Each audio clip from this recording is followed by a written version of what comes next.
All right, guys, 3.3 proofs with parallel lines. Let's first refresh our memory on the transitive property of equality, okay? So if A is equal to B, right, and B is equal to C, then I know that A is equal to C, okay? So that's the transitive property of equality. We also have a transitive property of parallel lines, okay? And the format is very similar. So if A is parallel to B, okay, and B is parallel to C, okay, then I know that, right, B repeats here, so I know that A is parallel to C. Okay, so it works in the same way. So let's take a look at this example here. I want to find a value of X, okay, that makes these two lines parallel. Okay, so here I have line M and line N, okay? So if I can find a value of X, right, that makes this angle, right, plus this angle 180, okay, then I'm going to be able to prove that the two lines are parallel. Okay, so here this angle is 72 degrees, okay? This angle and this angle, they form alternate interior angles. Okay, they're alternate interior. So I know if those two angles are the same, right, then the two lines are going to be parallel, okay? So what I have to do here now is I know these two here, they're supplementary because they form a linear pair. So I'm just gonna, since they form a linear pair, they're supplementary, right? And supplementary means that the sum is 180, okay? So what I have to do here is 4 times x plus 5 plus 72 has to give me 180. And then I just go about solving this, right? I have to distribute first. So I get 4x plus 4 times 5 gives me 20 plus 72 equals 180. Combine like terms. 4x plus 92 equals 180. Subtract 92 from both sides. I get 4x equals 88.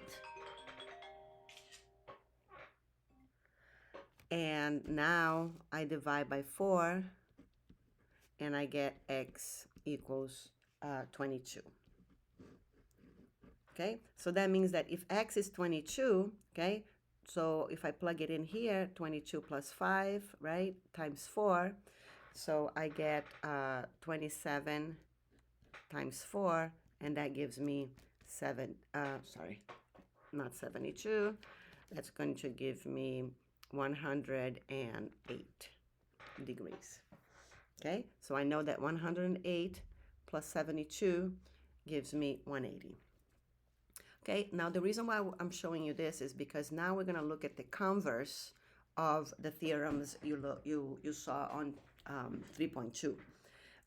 Remember that the conditional statement is if P then Q.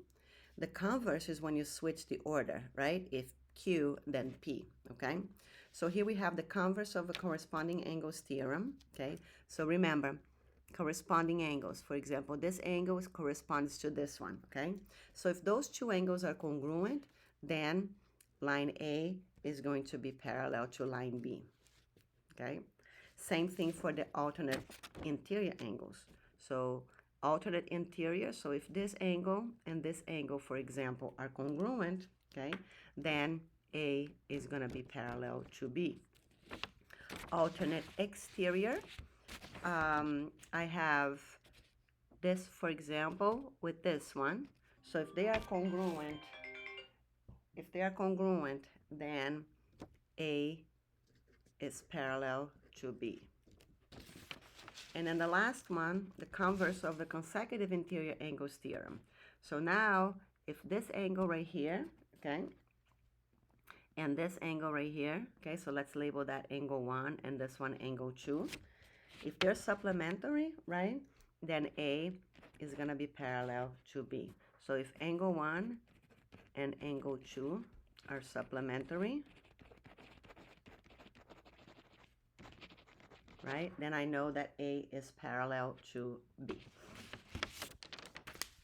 Okay, let's look at a couple of one proof, and then I'm gonna have you do the other proof on your own.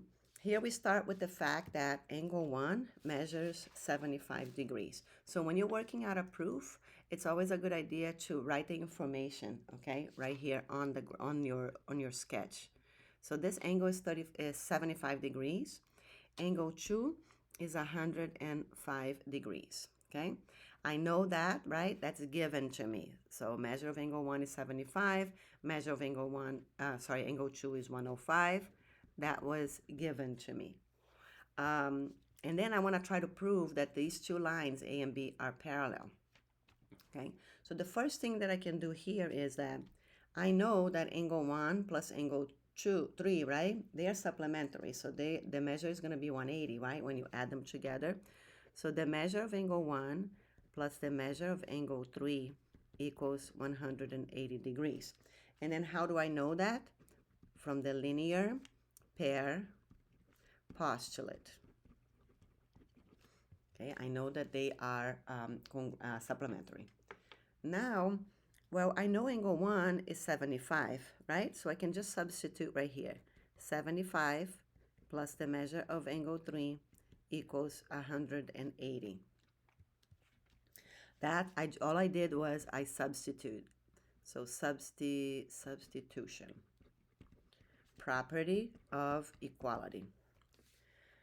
All right, now I can manipulate this to find the measure of angle 3. If I subtract 75 from both sides, okay, I get the measure of angle 3 is going to be equal to 105, okay? So that was the subtraction property of equality.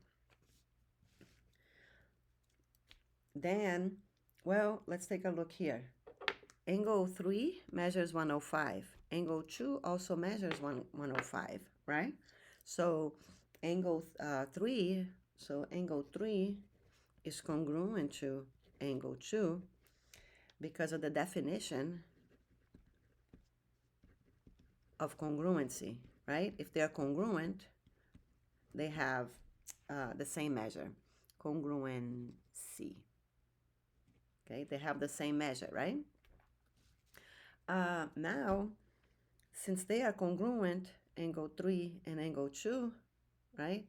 These two angles, they are alternate exterior angles, right? So A is parallel to B, and the reason is the converse of alternate in exterior angles theorem. Okay, so that's how we prove that the lines are parallel in this case, okay? Now, for the next one, I would like you to give it a try on your own. Now, on the bottom here, I put the statements and reasons, okay, that you're gonna need to put here for B, C, A, B, and C, okay?